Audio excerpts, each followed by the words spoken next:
Halo, perkenalkan, nama saya Angela Lai dari Polres 143. Jadi di sini saya akan menjelaskan praktikum saya tentang JDBC Juntutan. Di sini ada aktivitas praktikum dengan aplikasi Cashflow. Di sini kita akan diminta untuk menambahkan fitur autentikasi pada aplikasi Cashflow yang telah dibuat sebelumnya.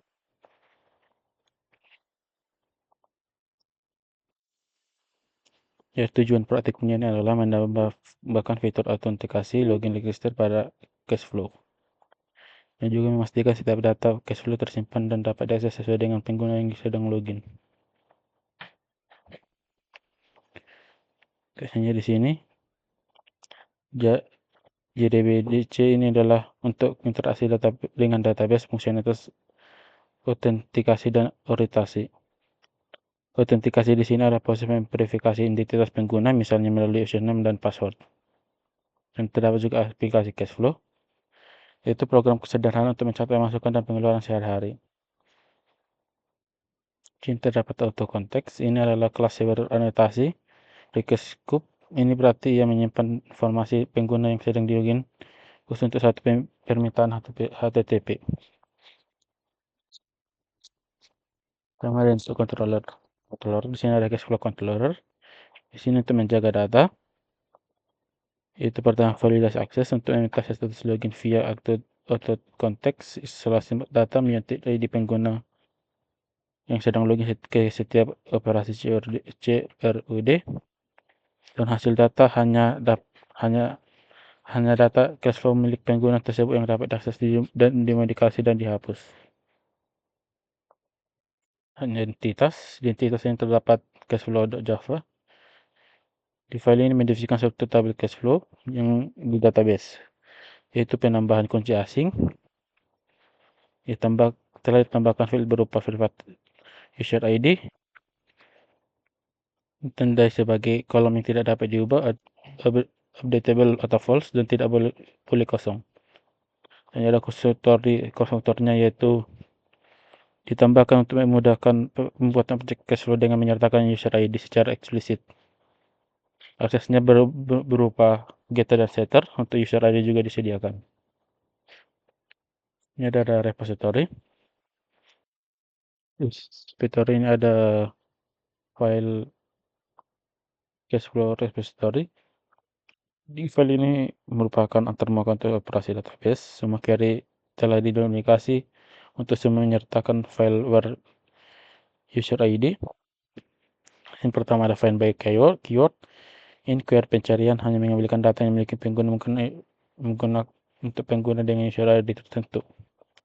Filenya file distinct label. Ini sekarang hanya mengambil label unik yang digunakan oleh pengguna dengan user ID tertentu. Ini ada metode CRUD berbasis ID dan user ID.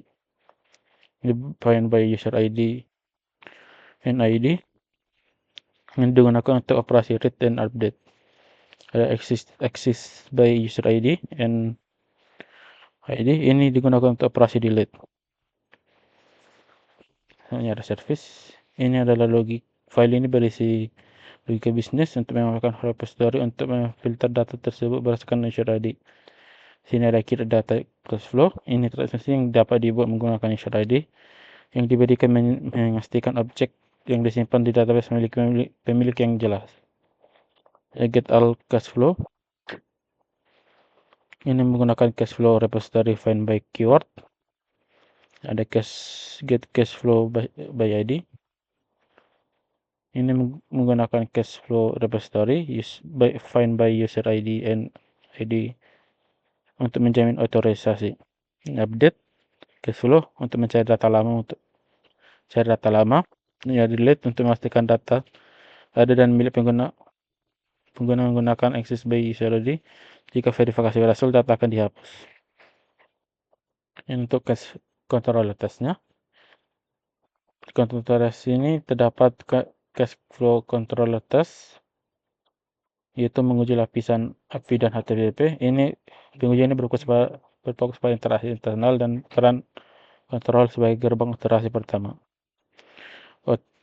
otorisasi wajib itu semua metode CRD diuji untuk memverifikasi bahwa respon 401 unauthorized dikembalikan jika pengguna tidak login.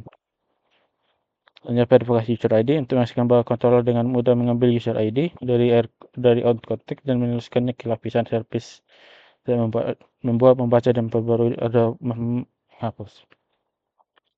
Selanjutnya akses ditolak.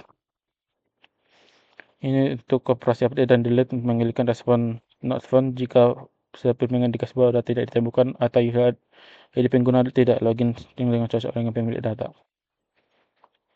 User pretest di sini ini untuk pengujian cash flow service. Ini untuk memastikan semua data metode bisnis di service selalu dipanggil dengan user ID yang benar.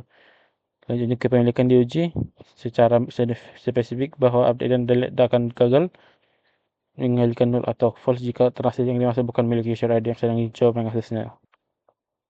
Integrasi data, memastikan data diproses dan disimpan dengan tipe yang benar. Identitas data test ini adalah untuk pengujian ini berupa struktur datanya, yaitu persyaratan ID untuk memverifikasi bahwa cash flow dapat dibuat menggunakan konstruktor yang menyertakan user ID bahwa file user ID dapat diambil, getter dan diatur setter dengan benar. Ini adalah life cycle break. Callback ini untuk menguji fungsionalitas on create dan on update untuk memastikan created dan updated diperoleh secara otomatis dapat dan saat entitas dibuat dan diubah. Di sini saya akan melakukan pengujian untuk Jcoco-nya.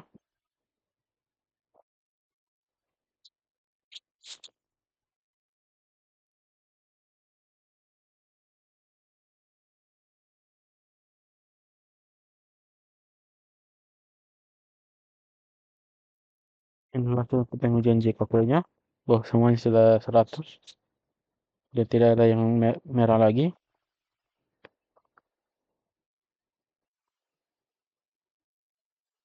Itulah penjelasan saya. Apabila ada kesalahan kata, mohon dimaafkan.